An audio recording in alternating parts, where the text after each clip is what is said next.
Reddy district Zaheerabad division Zaheerabad mandal ఇది NH65 Mumbai highway. ఇక్కడ నుంచి జస్ట్ మనకు ఒక 10 కిలోమీటర్స్ వెళ్ళంగానే మనకి ఏంటంటే ఒకటి 4 acres ల్యాండ్ సేల్కి వచ్చింది. ఇది బ్లాక్ టాప్ రోడ్. ఈ బ్లాక్ టాప్ రోడ్కి ఫస్ట్ బిట్ మనకు 4 acres ల్యాండ్. ఇది ఏదైతే రోడ్ ఫేజ్ అనిపిస్తుందో ఈ రోడ్ ఫేజ్ మొత్తం మనకు 4 acres ల్యాండ్ సేల్కి ఉంది. ఇది అర్జెంట్ సేల్కున్న ప్రాపర్టీ.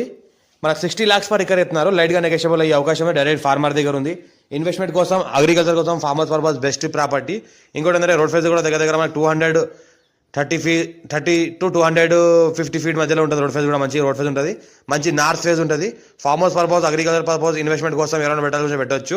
మనకి జైరాబాద్ మండలం వస్తుంది. ఇంకోటి ఏంటంటే సంగారెడ్డి డిస్ట్రిక్ట్ వస్తుంది. జైరాబాద్ మున్సిపాలిటీ దగ్గరలో ఉంటుంది. మనకు NH65 ముంబై హైవేకి జస్ట్ మనకు 10 kilometers డిస్టెన్స్ ఈ ల్యాండ్ ఉంటుంది. అర్జెంట్ సెల్కున్న ప్రాపర్టీ. లైట్గా నెగోషియబుల్ అయ్యే అవకాశం డైరెక్ట్ ఫార్మర్ దగ్గర ఉంది. ఇన్వెస్ట్మెంట్ కోసం పెట్టాల్సిన పెట్టచ్చు. 54 డాక్యుమెంట్ అంతా రెడీగా ఉంది. కసరా పాణి ఆర్వార్ ఇక్కడ అంతా క్లియర్గా ఉంది. ఆల్రెడీ అమ్మకం కొలు కలిగిన ప్రాపర్టీ ఉంది కాబట్టి కడిలు కూడా వేయడం జరిగింది దీనికి. ఇంకోటి ఏంటంటే pure red soil area, all crop suitable. Farmers purpose investment కోసం అగ్రికల్చర్ కోసం కూడా బెస్ట్ ప్రాపర్టీ. ఇది లైట్గా నెగోషియబుల్ అయ్యే అవకాశం కూడా ఉంది. డైరెక్ట్ ఫార్మర్ దగ్గర ఉంది. ఎవరైనా ఇంట్రెస్ట్ పర్సన్ అయితే మాకు కాల్ చేయండి. మా ఛానల్ ఫస్ట్ సబ్స్క్రైబ్ చేసుకోండి. మీ ఫ్రెండ్స్ షేర్ చేయండి. ఎవరికైతే ల్యాండ్ ఇక్కడ ఉందో వాళ్ళకి షేర్ చేయండి. మా ప్రాపర్టీస్ వాళ్ళకి కూడా తక్కువ రేట్లో ఛాన్స్లో ఇప్పిస్తాము. ఇంకోటి ఏంటంటే ఆల్ క్రాప్ సూటబుల్. ప్రజెంట్ ఏంటంటే మనకి కంది పంట పండిస్తున్నారు. లైట్గా నెగోషియబుల్ అయ్యే అవకాశం డైరెక్ట్ ఫార్మర్ దగ్గర ఛాన్స్ ఉన్న ప్రాపర్టీ ఇది.